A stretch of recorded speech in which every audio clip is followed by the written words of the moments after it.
do we think, brothers, we can be disconnected from God that we came out of and win? We cannot win disconnected from the thing we came out of. Believers should be walking around with that boldness. I wasn't built to preach.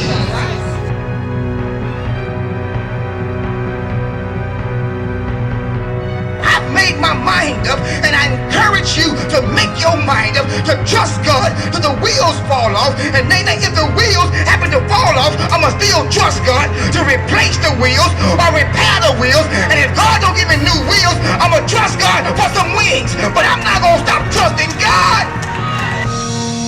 While you're standing, let's get ready to jump right into the Word of God. Thank you, thank you, thank you for your prayers. Thank you for your presence. Thank you for your connection here at the Greenhouse International Church. I'm excited, y'all. If you haven't noticed already, I'm excited about what God is doing. We're now in the midst of the May series entitled the I Series. And the reason we entitled this series the I Series, because I want you to look at yourself in the mirror and take responsibility and accountability for whatever your life is. And I want you to make a decision to eliminate every excuse why you can't win and operate in your full potential. So the I Series is to eliminate your excuses in the midst of your hurdles. Matter of fact, I'm bold enough to declare on this morning that someone will walk in a season where you will take your place in the winner's circle. You will no longer be on the sideline observing other people winning, but this season somebody will grab hold to this word, believe this word, and trust in this word, and you will take your place at the winner's circle, and those around you will be scratching their heads trying to figure out and wonder, how did he get there? How did they leap past me? What happened? Because you finally believed the word. And you finally took responsibility for your current position and made a decision to work the word until you work your way out of your drought, until you work your way out of your dysfunction, until you work your way to the place that God has predestined for you to be in. I wish I had somebody this morning that would say, work the word. Work the word. Glory to God. As a matter of fact, let me drop this in your spirit. Everybody will repeat this. Only those who really believe repeat this. This is my Bible. This is my Bible. I am everything it says I am. Now say it like you mean it. This is my Bible. I am everything it says I am. Turn your Bibles to Romans chapter 8 verse 31. Turn your Bibles to Romans chapter 8 verse 31. As we journey through this I series, the first step, let me refresh you. The first step was declaring I believe. I believe. Tell your neighbor, say nothing great will happen to you until you believe in the possibility of something great happening to you. Let me say one more. Tell your neighbor, nothing great will happen to you until you believe in the possibility of something great happening to you. Now, Paul says it like this in Romans 8 and 31. Paul says, what then shall we say in response to these things? Now let me give you a refresher. These things is every obstacle, every hurdle that has come against you to stop you from being great. So Paul is giving us our answer and respond to every attack. Anything that's trying to stop you, prevent you, or delay you from being great, Paul says this is how you handle it. Paul says, if God, and Paul's not asking if God as if he's in doubt. He's not asking a question, he's giving a statement. If God is for us, who can be against us? In other words, Paul was saying, church, at this point in your journey, at this point in your life, at this point in your relationship with God, it shouldn't even matter who against you, because those who are against you really don't matter. Or that set me free right there. Those who are against me really don't matter, because if God is for me, it don't matter who against me. See, a real good coach never focuses on the opposition's playbook. A real good coach goes in the locker room, tells his team, if we run the plays the right way, if we run the plays with accuracy, if we do what we're designed to do, nobody can beat us. That may sound arrogant, but I'm coming to tell you this morning, if you run the playbook, the B-I-B-L-E, if you run the playbook, can't no devil in hell stop you, can't stop your marriage, can't stop your finances, can't stop your body, can't stop your children. If you run the play the right way, you will win. Let me apologize to all the visitors. I'm well educated. I got protocol, but this morning I'm ready to lose my mind. No weapon formed against me shall prosper. And today I refuse to even acknowledge the weapons. Tell the weapon, tell the liar, tell the hater, tell the backstabber, see you later. After a while, crocodile, you don't even matter. God is with me. Then Paul says, jump down to 37. I'm trying to get you to sit down. Jump down to 37. Paul says, no, in all these things, we are more than conquerors through him who loved us. Paul says, not only does my haters no longer matter, but God said I'm a conqueror. And if God says I'm a conqueror, I got to believe that God is with me. And if I'm believing God is with me, Paul says I'm also believing I am victorious in and over every situation. As you take your seat, shout right there, I believe. I win. I win. You just backdoored your way to step number 3. I win. The first step is I believe. I believe. The second step is I declare. I declare. I told you the other week that you have to keep declaring what you believe until what you're declaring is what you're doing. Okay. Maybe I'm going too fast. You have to open up your mouth and keep declaring what you believe until what you are declaring you believe is what you are doing. Amen. You have to paint your own visual image of your own future and ignore the reality of your today. Yes. The reality of your today may confuse you, but if you stay focused on what you're believing and keep declaring what you believe in, you will one day wake up and realize, I am now what I've been declaring. Amen. And that will take you to step 3. I win. I believe I win. I declare I win, so I win. I'm not going to ask you to stand because you just stood a long time, but turn your Bibles now to the real text. That was to get you ready. All that was to get you ready for what the crazy preacher was getting ready to put in your spirit for you to receive it. 1 Samuel chapter 17, verse number 32. 1 Samuel chapter 17, verse number 32. And let me give a disclaimer right here. I've had no sleep, no rest, so I'm not responsible for anything that I utter from this point on. You can't blame it on the alcohol, but you can blame it on the tight preacher. But I promise you, in the midst of whatever's about to happen, you're going to be set free. Yeah. 1 Samuel chapter 17, verse 32. David said to King Saul, let no one lose heart on account of this Philistine giant. I, your servant, will go and fight him. Come on now. I'm not waiting on somebody to come rescue me. I'm not waiting on somebody on the other side of town to come save my family. I'm going to stand up and fight. And That's jump right. down to verse 45 of the same chapter. David, now he's at the battlefront. He says to the Philistine giant, you come against me with sword and spear and javelin, but I come against you in the name of the Lord Almighty, the God of the armies of Israel, whom you have defiled.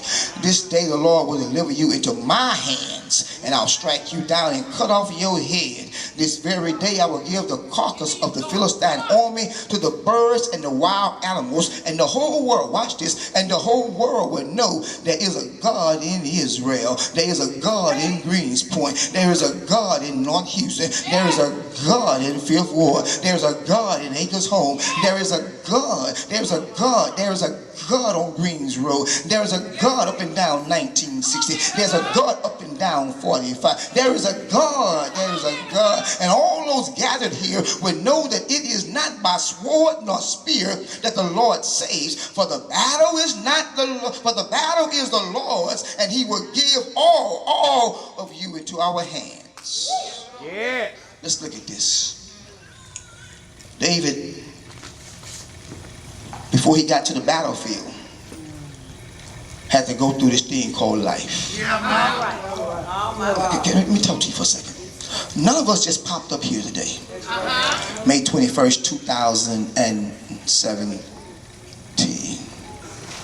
Happy birthday, little Washington girl. Pastor loves you. May 21st, 2017. Happy 5th birthday. May the power of God be with you. On this day, none of us just popped up here. We all went through this thing called life experiences. For her, she's had 5 years of life experiences. For somebody else, she's had 55 years of life experience, 65 years of life experiences, or maybe 25 years of life experiences. But you went through some stuff. But you cannot let what you went through stop you from believing and declaring you win. That's it. Yeah. It's easy at 5 to say I win, but at 55, after you've been through all you've been through, and to still be able to say I win. But watch this. But David reminds us, if you take it in notes, David says, I win in spite of critics and circumstances. That's my first point this morning. David says, I win in spite of critics and circumstances. Because we all, if you're doing anything worth doing, you will have critics. And you will have to face some unfavorable circumstances every now and then to make sure you're made out of the right stuff. And David had to overcome some critics and circumstances. But let me point to the first critic and circumstance David had to overcome. It was in his family. Yeah. That's right.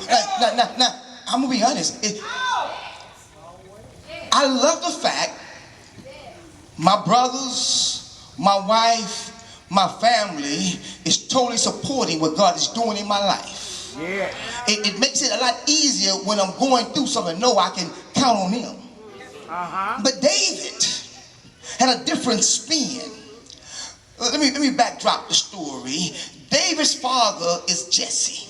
Yes. And Jesse gets word that the prophet is coming to his house to anoint the king of all Israel. This was something major. This was a big deal.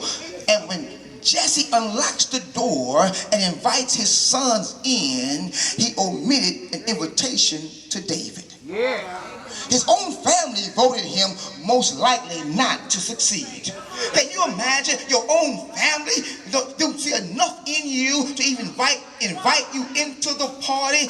The prophet is coming to anoint one of Jesse's boys as being the king, and his own daddy don't see enough in him to bring him in. Have you ever been looked over? Yeah. David's own family didn't see what God saw.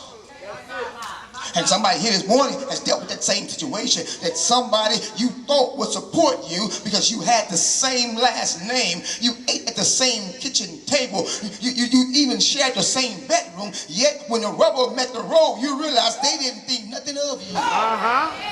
And then once David is anointed king, watch this. This is going to mess up a lot of church folks. Once David is anointed king, because David, long story short, David is anointed king, but instead of wearing his title and sitting still, he gets the title of king and goes back to serving his father. Yeah. You missed that. You missed that. People are asking the question today, EA, how you doing this? How you maneuvering all this stuff? How you getting invited to all these private meetings? And how have you gotten here? Because I keep serving. That's right. I just keep serving. As I keep serving, God keep doing what he does. See, stop trying to get a church title unless it's servant. Amen. I don't care what label you put in front of E.A. Duckett. If you don't put servant, it means nothing. Amen. So David keeps serving his father. Now, his brothers, watch this, his brothers are supposedly going to battle every day. But with Paul, this is what's interesting to me. His brothers go to battle, but they never throw a blow. Every day they leave their daddy's house going to fight, and they never throw a punch. They get to the battlefield, and Goliath mocks them, ridicules them, and talks about them, and they stay on the other side. In the hood on Crane Street, we would draw a line in the dirt, and we would stand on one side and say, I dare you to cross the line. But David's brothers never. Goliath was standing there. I double dog dare you to cross the line. I dare you to knock the stick off my shoulder. And David's brothers stood there. No. So David's father Jesse says, David, go take your brother some lunch to the battlefield. Now David is young and wise. He thinks he's going to see a rumble. He thinks he's going to get there and see his brothers kicking butt. He gets there and see his brothers. Lord Jesus. David said, what's up with this? I thought we were mighty men. Now David's brothers say, go back home and take care of those few little sheep you've been tending. No, Negro, you on the battlefield, ain't threw a punch. You got a nerve to throw shade at me? But this is what I discovered. Lynn. Folks who throw shade at you really want to walk in your light. Yeah. Well, preach, Pastor. His brother was really jealous of the fact that when the prophet showed up, he really thought it was going to fall on him. He looked the part, but David was the part. Yeah. So he throws shade at David. And be careful that you don't let the shade folks throw at you sidetrack you. They're really saying, those who talk down on you really say, I wish I was you.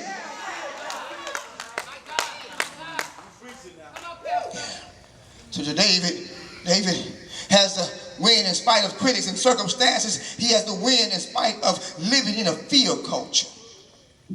Everybody's afraid and looks at Goliath, the giant, as being invincible. David had to figure out a way. How do I win when everybody around me is afraid? I feel David's pain because, can I be transparent? Sometimes when discussing what God is doing for this ministry, some of you have to look on your face like, man, we can't do that, Pastor. That's too much. That's too big. How do you win in the midst of a fear culture? But the people are afraid they can't do what God said they can do. David's brothers were assigned to battle, but they were too afraid to fight. Lord Jesus. And David had to deal with false reports. He was told he was too small, and he was told the giant had been trained from birth to fight. Come on, Pastor. I have another problem here with the church. The reason the church system or organization fails so much because we're so concerned about titles and position that we don't have time to get training. Lord Jesus. And because we lack training, the devil keep kicking our butt.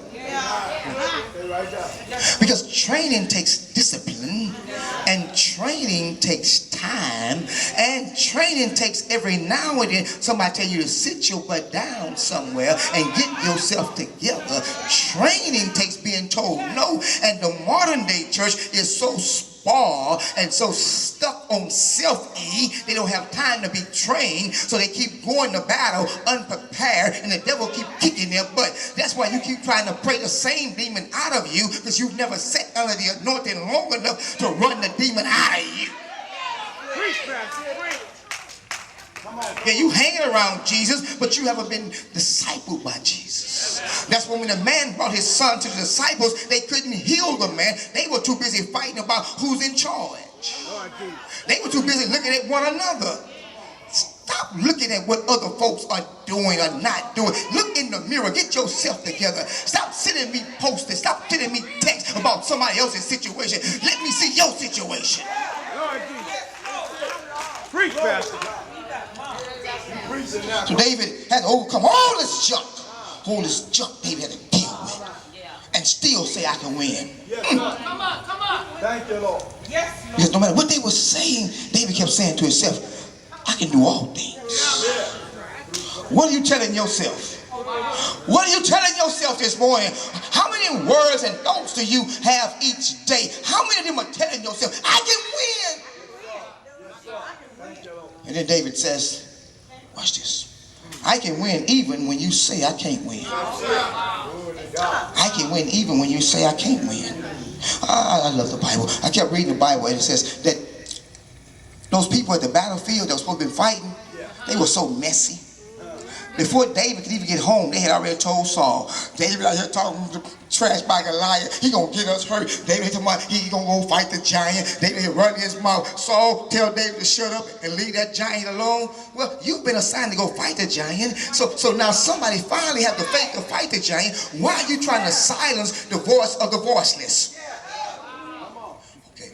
But this is not anything new for us as colored people of color, because one of my heroes, Dr. Martin Luther King, we all now talk about King Parade and King Day and King had a dream. But do you realize when Dr. Martin Luther King was in America fighting for the rights of the underdog, that when he came to a town near you, the black church locked him out? Oh yeah, right. The black church would say, we don't want him coming around our church making them people mad. We don't want him coming around here with that stuff. Let him get that stuff somewhere else. We don't want that stuff in our church. Lord Jesus.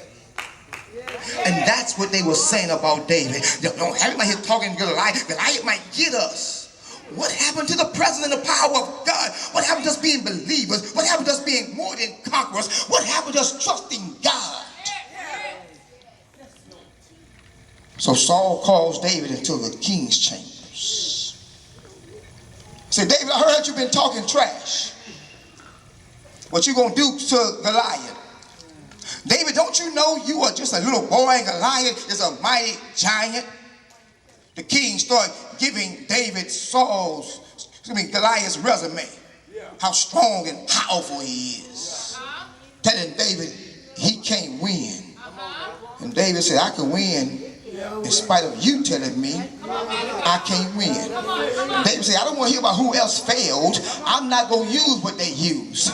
Stop telling me what I can't do because you couldn't do it. Stop trying to limit your children based on your life experiences.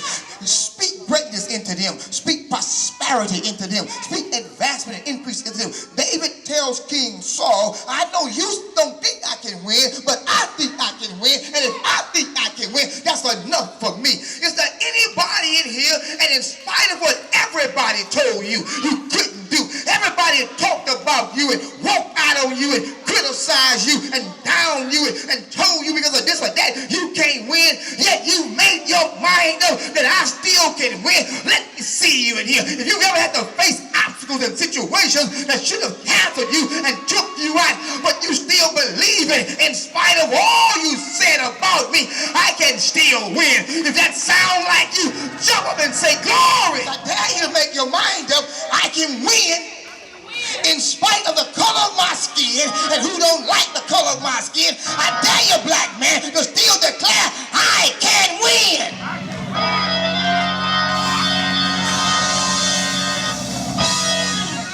I know they said you can't win, but maybe God put them in your atmosphere to tell you you can't win, so your win will be even greater.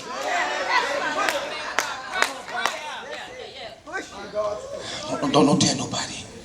But I get turned on when folks tell me I can't do something. That's right. That's right, Pastor. That's right. Thank you, Jesus. Thank you, Jesus. Let my God go to work now. Yeah. And then David says, I win. Watch this. Oh, I hope I can get through this one without losing all my mind is left. I win because I trust God's resume. See, Saul was focusing on Goliath's resume.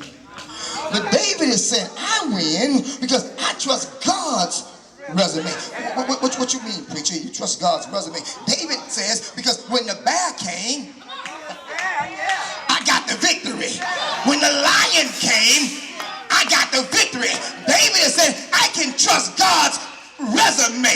He's never failed me yet. He's never left me yet. He's never caused me to lose yet. David said, when the bear came, God gave me the win. When the lion came, God gave me the win. I trust God's resume. Is there anybody here this morning and you can declare, I trust God's resume?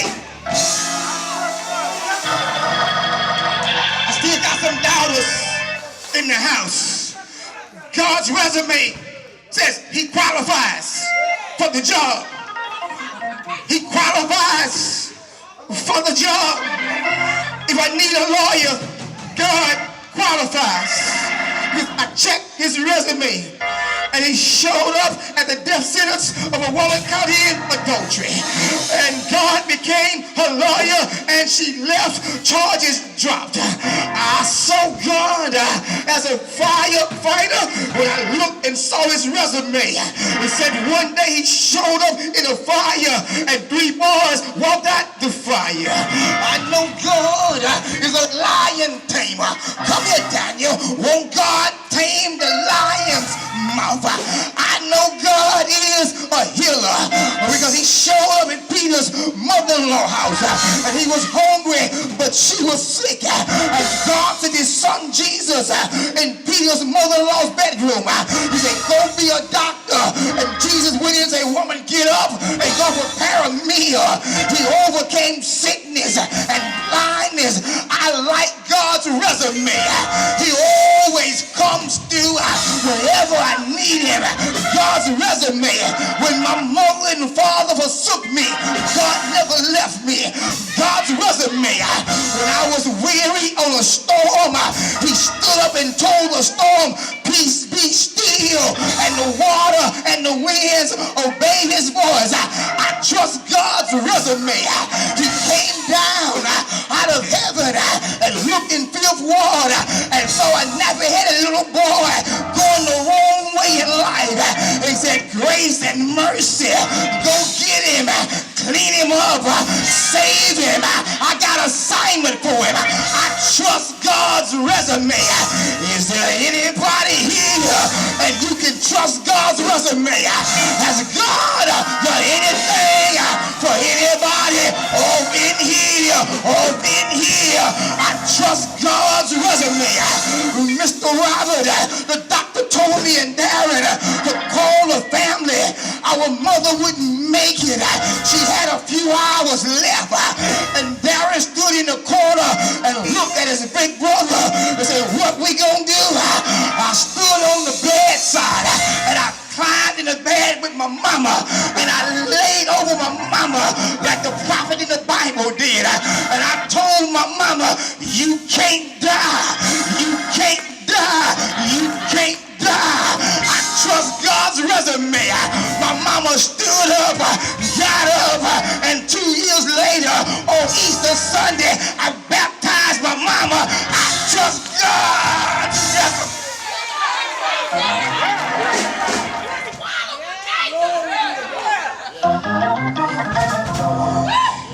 David says, I win being who God created me to be. Because Saul tried to give David, take your jacket off, brother. Bring me your jacket. Saul now is finally convinced, I can't stop David from fighting. So let me give him my armor, just place it on. And Saul placed his suit of armor on David. But it started to weigh David down. Because when you're not who God called you to be, when you're trying to be somebody else, I can't win with your hand. I gotta play my hand. So David David says, if I'm going to win, I got to win being me. That's why I'm not changing. That's why I'm going to stay hood and do good in the hood. That's why I'm not afraid of the people around me, because God sent me to the people everybody threw away, everybody didn't want to walk with. God sent me to the hoochies, and God sent me to the bangers and the slingers. I wouldn't feel right on the other side of the track. That's not what I've been called to wear. So David told Saul, I'm a win, I'm a be me. Get this off me. Get this off me. I can't wear that. And I'm trying to set somebody free. Stop trying to be somebody else. If you want to win, you got to win being the best you.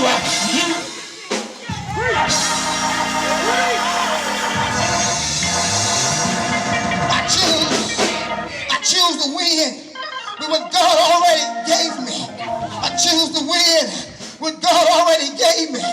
And then David says, I win because God is on my side. I win because God is on my side. You come against me with sword and dagger, but I come against you in the name of the Lord Almighty. Do you have a word from the Lord in your bag? I dare you to check your bag. Do you have a word from the Lord in your bag? David says, I don't need to use what you've been using. I got a word. The reason the church is failing, the reason your marriage is suffering, the reason your children are messed up, you've been trying to do it the world's way. You've been doing it Oprah's way. You've been doing it Dr. Seuss way. You've been doing it intellectual way. But what you need, black man, what you need, black woman, what you need, black sister girl in a white uniform, what you need is more word, more word, more word, more word. I need a word in my bag. When depression shows up, I need a word in my bag. When my haters show up, I need a word in my bag. When haters come around, I need a word in my bag. What's in your bag?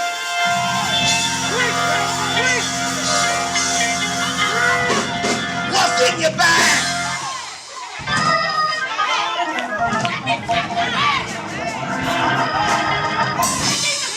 David went in his bag and pulled out a rock, because the Bible says, upon this rock I'll build my church, and the gates of hell shall not prevail. David says, I got a rock, and Jesus built the church on a rock, and the gates of hell shall not prevail. I thank God for all my education. I thank God for all my connections, but I didn't make it this far because I'm that smart. I didn't make it this far because of personality. I got this far leaning on a rock, leaning on a rock. I got a word. I got a word. I got a word. I got a word.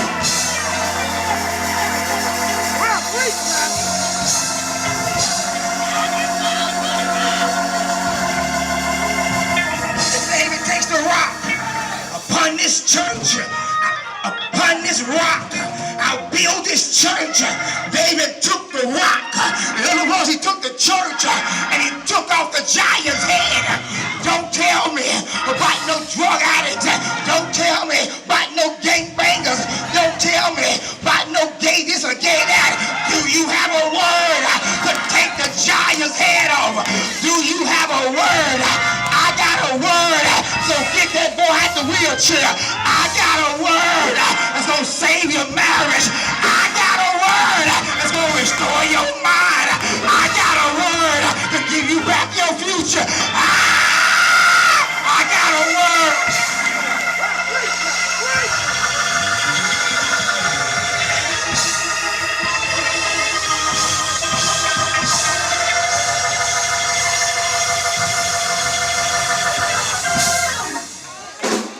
You may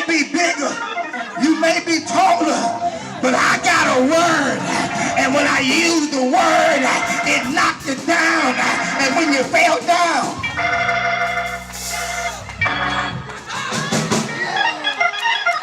the giant fell down like the walls of Jericho. The giant came down at this season of your life. Everything that was in your way, everything that tried to stop you, that felony, that reputation, that weed, that baby daddy, that abortion, that this, that, it tried to stop you. But like the walls of Jericho, like the giant, is getting ready to fall. It's getting ready to fall. It's getting ready to fall. Is there anybody here and you believe it's getting ready to fall? I tell you, get up, giant. You ain't get back up this season, giant. See, that's the problem. That's the problem. Well, y'all playing church, the giant getting back up. But I'm taking the giant's head off. You got insurance? And then David took the head of the giant and he walked around the town. So a dying world, a doubting world, an unbelieving world will see the head of the giant. And David said, this my testimony. You can be from the hood, you can be from the Calicoes, you can be from Acre Shaker, you can be from this or that side of town. Get you ahead and show the world that God can push you ahead. I wish I had somebody.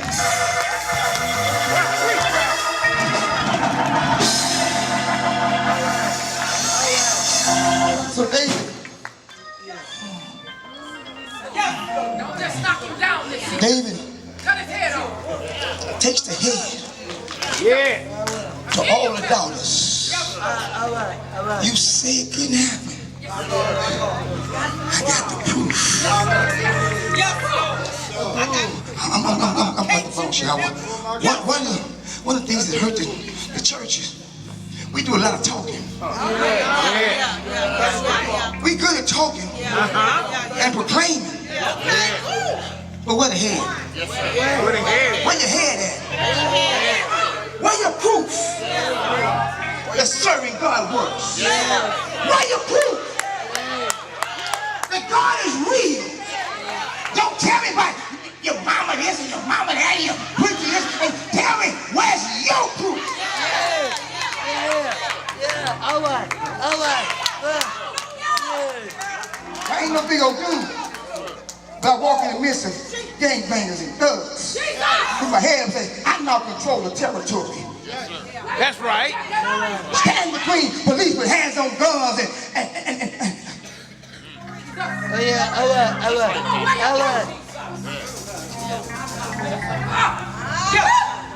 bold enough to declare this is not your final episode. And put my name on it. To tell you everything is going to be all right. Yes, it is. Yes, it is. Oh, yes. Yes, Lord. Oh, that's good, man. You my head. All right.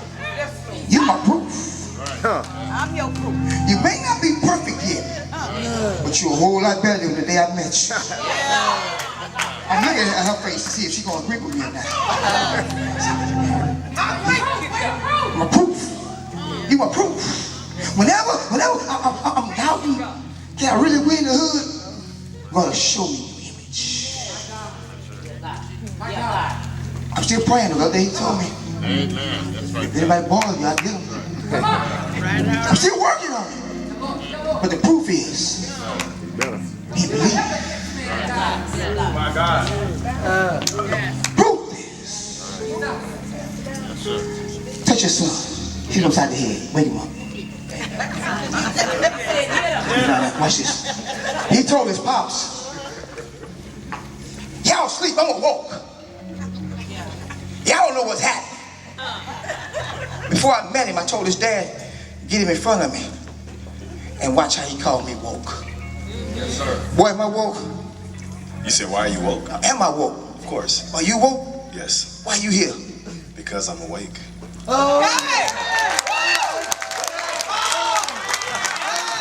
That's my proof. I almost cussed. That's my proof. Heck yeah.